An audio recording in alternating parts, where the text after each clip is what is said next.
The third rule is the rule of eternity or co-rule. You may not immediately replicate a previous board position. Take a look at the scenery shown on the board. Black can capture one white stone by playing here. Remember that it's okay to place the black stone here even if it seems like it wouldn't have any liberties since it's making a capture. Now giving that it's white's turn, could it capture a stone that was just played? Not according to Ko. Allowing captures like this would create an endless back and forth.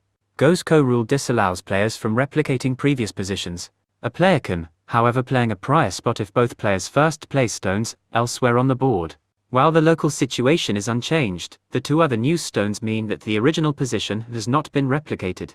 Having to manage control of situations like this, a co-fight is one of the most difficult parts of playing Go.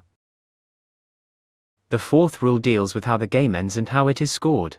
Instead of playing a stone, a player is allowed to pass, which is done when a player feels they have no more available worthwhile moves. The game ends when each player passes and the stones are immediately removed from the board as captures.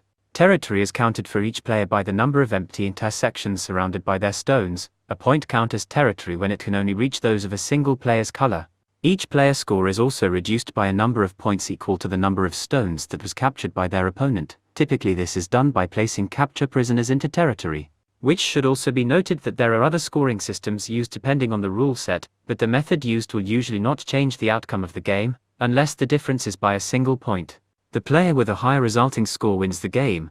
In the game against evenly matched points, the player with a white stone usually gets compensation for having gone second, called komi. The composition is usually 6.5 or 7.5 points with a half point serving to break ties.